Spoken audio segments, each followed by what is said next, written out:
2,40,000 के लगभग 2.39 लाख वैक्सीनेटर्स हैं। ये ऑक्सिलरी नर्स मिडवाइफ्स हैं। These are trained vaccinators across the country और इनका उपयोग हम यूनिवर्सल इम्यूनाइजेशन प्रोग्राम में करते हैं। लेकिन जैसा मैंने पहले आपको निवेदन किया था कि हमारा उद्देश्य ये है कि जब हम कोविड वैक्सीनेशन करें तो जो सामान्य वैक्सीनेशन की प्रक्रिया है, जो बच्चों का होता है, प्रेग्नेंट महिलाओं का होता है, उस पर कोई प्रतिकूल प्रभाव नहीं पड़े, इसलिए हम इन पूरों का इस्तेमाल नहीं करेंगे। हम इसमें से केवल 1,54,000 ANMs को कोविड वैक्सीनेशन में प्रयोग में लाएंगे। बाकी सब लोग रूटीन इम्यूनाइजेशन का कार्य पहले की तरह करते रहेंगे।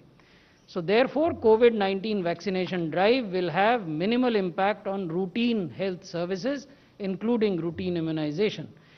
Incidentally, आप लोगों की जानकारी के लिए हम अपने देश में 11 वैक्सीन प्रिवेंटेबल डिजीजेस के लिए इम्यूनाइजेशन करते हैं और 2 वैक्सीन प्रिवेंटेबल डिजीजेस हैं जिनके लिए कुछ राज्यों में इम्यूनाइजेशन करते हैं। तो इस प्रकार आज भी हम 13 तरह की वैक्सीन देश में करोड़ों बच्चों और करोड़ों गर्भवती महिलाओं को देते हैं। उस पर कोई प्रतिकूल प्रभाव नहीं पड़ेगा जब हम कोविड वैक्सीनेशन करेंगे। तो जो अतिरिक्त वैक्सीनेटर्स हैं उनका इंतजाम हम राज्यों और संघ शासित क्षेत्रों के कोलैबोरेशन में कर रहे हैं। अब बात करते हैं इम्प्लीमेंटेशन प्रिपेयर्डनेस की।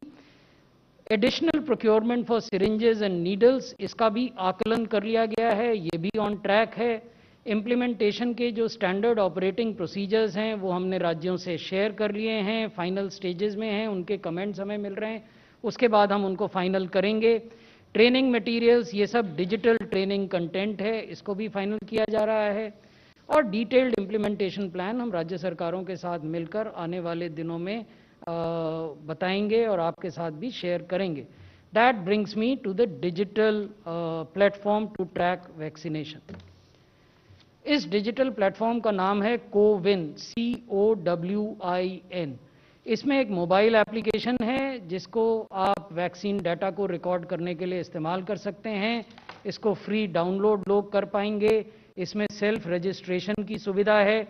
यदि मैं वैक्सीनेशन के लिए अपने को रजिस्टर करना चाहता हूं तो मैं इस मोबाइल ऐप पर अपने को रजिस्टर कर पाऊंगा। फिर जहां जहां कोल्ड चेन पॉइंट्स हैं जो मैंने आपको अभी एक्सप्लेन किया, प्रत्येक कोल्ड चेन पॉइंट पर एक टेम्परेचर लॉगर है। ये टेम्परेचर लॉगर उस कोल्ड चेन पॉइंट में क्या टेम्परेचर मेंटेन हो रहा है उसको रिकॉर्ड करता है और ये रियल टाइम बेसिस पर सेंट्रल सर्वर में ये इंफॉर्मेशन भेजता है कि किसी भी कोल्ड चेन पॉइंट पर, जो देश के किसी भी हिस्से में हो सकता है, नागालैंड में हो सकता है, केरला में हो सकता है, गुजरात में हो सकता है या उत्तराखंड में हो सकता है, वहाँ क्या टेम्परेचर है, क्या बिजली चली गई है वहाँ, इस तरह की जानकारी इससे रियल टाइम बेसिस पर आती है।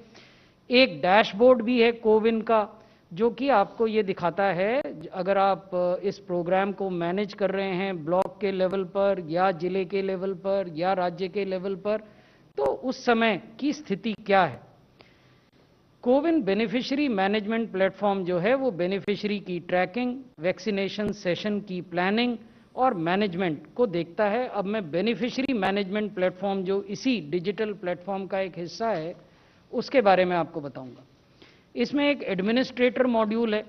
इस मॉड्यूल में आप वैक्सीनेशन सेशन क्रिएट कर सकते हैं। एक दिन में एक ब्लॉक में या एक राज्य में कितने वैक्सीनेशन सेशन होंगे, किन जगहों पर होंगे, कितने बजे से कितने बजे होंगे, उसमें कितने लोग आएंगे, उसमें कौन वैक्सीनेटर होगा, ये सारी जो जानकारी है ये एडमिनिस्ट्रेटर मॉड्यूल से तैयार की जा सकती है। फिर एक रजिस्ट्रेशन मॉड्यूल है, जैसा मैंने आपको बताया कि लोग चाहें जिनके पास मोबाइल फ़ोन है या कॉमन सर्विस सेंटर, आजकल हर पंचायत के स्तर पर और कई जगह तो एक पंचायत में अनेकों कॉमन सर्विस सेंटर हैं जहां इंटरनेट की सुविधा है, वहां आप सेल्फ रजिस्ट्रेशन कर सकते हैं, बल्क अपलोड ऑफ डाटा कर सकते हैं from any other existing database. Suppose there is a database of comorbid people and there is another database of beneficiaries of COVID. So this database through API or through some other means can do bulk upload of the COVID beneficiary management platform. Similarly registration bye surveyor, surveyor की संकल्पना जिन लोगों ने universal immunisation programme को नज़दीक से देखा होगा वो अवगत होंगे। ये बेनिफिशरीज को देखते हैं और ये वैक्सीनेटर्स को देखते हैं। वैसे ही एक वैक्सीनेशन मॉड्यूल है जिसमें बेनिफिशरी डिटेल्स को वेरीफाई किया जा सकता है और किसी व्यक्ति को एक डोज मिली और उसको 28 दिन बाद दूसरी डोज मिलनी है depending on the vaccine that we are using, या 21 दिन बाद दूसरी डोज मिलनी है, क्या उसको दोनों डोज मिल गई हैं, ये सारी चीज़ें वैक्सीनेशन स्टेटस ये वैक्सीनेशन मॉड्यूल ट्रैक करता है।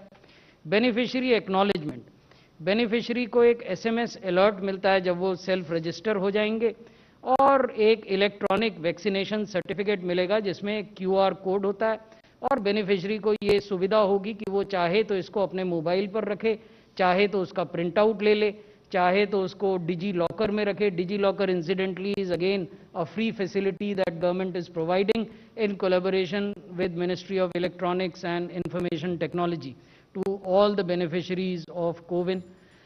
Then there